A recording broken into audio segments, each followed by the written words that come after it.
guys, Balls over back again with another video. This is my Off the Mic, WWE Off the Mic episode 14. The news I've got today, there's some news on Mick Foley and his role at WrestleMania, Neville and his injury, Bray Wyatt and his injury. It's not the greatest video for like upbeat news. There's quite a lot of like injury stuff which sucks, and also Kurt Angle. First thing I want to talk to you guys about though is Mick Foley, and obviously the moment on Monday Night Raw was amazing. The type of like the moment when there was the like passing of the torch moment with Dean Ambrose. The whole segment was great. I loved it. I just thought you could tell, you know, like having Mick Foley in the same situation with Dean Ambrose it was just they did really look kind of similar and have that, you know, mental, you know, like character. It was great. So having Mick Foley, you know, have that passing of the torch moment with Dean Ambrose it's just a great segment, and obviously having Mick Foley back on Monday Night Raw and in the build up to WrestleMania is great, because obviously he's not going to wrestle or anything like that, but it just adds another big name to the, you know, to the build basically, because with all the injuries as well, you know, as many big time names you can get on the show is great at the minute, especially with not only the injuries but some of the horrific matches we're getting on Monday Night Raw, and horrific like segments like Ryback, okay, like Ryback, League of Nations, Brie Bella and Alicia Fox, Tamina, you know, people like that, they just seriously need to go, like leave my telly, and like, because this is WrestleMania season. They can be on a Monday Night Raw midway through the year, not at WrestleMania, you know, with 3 weeks to go. I don't want Ryback taking up 15 fucking minutes on Monday Night Raw, when The Undertaker has like 10. No, doesn't make any sense. So having Mick Foley there, obviously his role at WrestleMania apparently is going to be some sort of like NWO DX moment from like last year, so that'll be pretty cool to see what they do with him and how they use him. The news on Neville is somewhat, yeah, really not that good. Apparently he's broken his shin bone and his ankle, which is fucking atrocious news, because it's likely he's going to miss WrestleMania now, which is really gutting, because, you know, I think WWE has been, you know, I do think they've got big plans for Neville in the future, and, you know, obviously I don't think they were going to go with this match, because obviously they've got Kalisto versus Ryback for the what an awful match, for the US title. The way I would have gone is Kalisto versus Neville for the US title. I think that would have been just an amazing match. But obviously they weren't going to do that with him, but he was going to have some sort of role to play at WrestleMania, so the fact that Neville's not going to be there is gutting.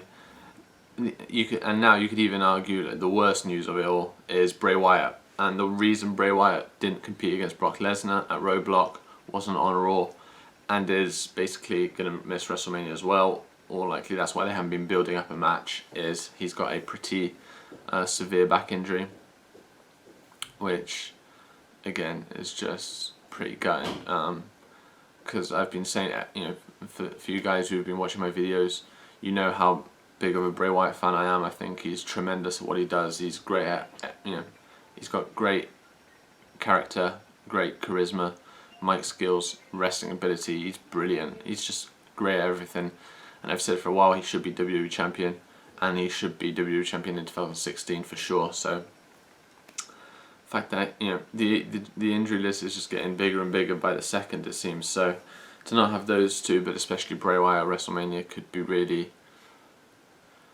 gutting, and really gutting for the show, you know, because there's no John Cena, no Seth Rollins, no Randy Orton, no Cesaro. So yeah, that's pretty gutting. Oh, and one other thing on the Neville injury on Monday Night Raw, obviously there was the match he was in with Jericho where it happened, and there's apparently some backstage heat on Jericho and the ref for what happened after the injury.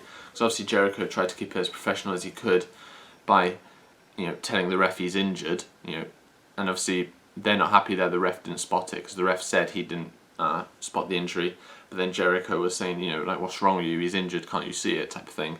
And it kind of led right there and then, as he was injured in the ring, to a full-blown argument between the ref and Jericho, which there was some like bad language, you know, in it and everything. So that kind of ended on a bit of a sour note, that match, not only with the injury, but it just started all kicking off between Jericho and the ref. So that's the ref has since apologised for not spotting it, but it's one of those things, I guess. And the last thing I wanted to mention is Kurt Angle. Obviously, a lot of fans were, you know, hoping to see Kurt Angle, with obviously the rumours that he could return, and, you know, none more than me. I'm a huge Kurt Angle fan, and when obviously Dolph Ziggler came out on Monday Night Raw, and was basically, they were saying he was going to have to win one more match. At this point, I could just see Kurt Angle on the Titantron and literally losing it and going insane if he came out. I was just ready to just like explode and go nuts if he came out. But obviously they went with the most boring choice of any, which was just to face Triple H. It was a great match, like I said on my Raw review, but it was pretty boring in the end. You know, the result of what happened. But yeah, there's a lot of people who thought it was like 100% Kurt Angle was coming back. I didn't believe it anywhere near like that. I did think there was a good chance he could return, but with WWE, I don't hold my breath on anything like that, you know, because a lot of the time they do disappoint. So I wasn't, you know, holding my breath on that one. It would have been amazing, especially with the injuries, to have Kurt Angle at WrestleMania as well in a match. The only way I could see him at WrestleMania 32, or could have seen him, is if they brought him in to compete for Shane against The Undertaker. That would have been insane. That would be incredible, Kurt Angle versus The Undertaker, but Shane's 100% going to be competing in that match. So there's no way Kurt Angle's coming back right now. I think he'll probably come back at some point before he retires to finish with the WWE, but not at this point in time. So yeah, that's my WWE Off the Mic episode 14, guys. I'll leave a link down below for my Twitter and Facebook, so you can follow me and add me on there. And I'll also leave the link for my new WWE website I've got out, which is obviously called WWE Off the Mic. It's a really good website. There's an article that I put up yesterday about Roman Reigns, so go and check that one out, guys. And there's also an article about CM Punk and why I think he should return and how he should return, which I think you guys really enjoy. So check the website. There's a few articles up there already, so that'd be amazing. And also be sure to like the video, share it, comment down below, and subscribe. It honestly does mean a lot. Just interacting with you guys is really cool. So yeah, I hope you guys enjoy the video. Have a good weekend, and obviously I'll see you on Monday for Off the Mic episode 15. So yeah, hope you guys enjoyed, and see you soon. Bye guys, bye.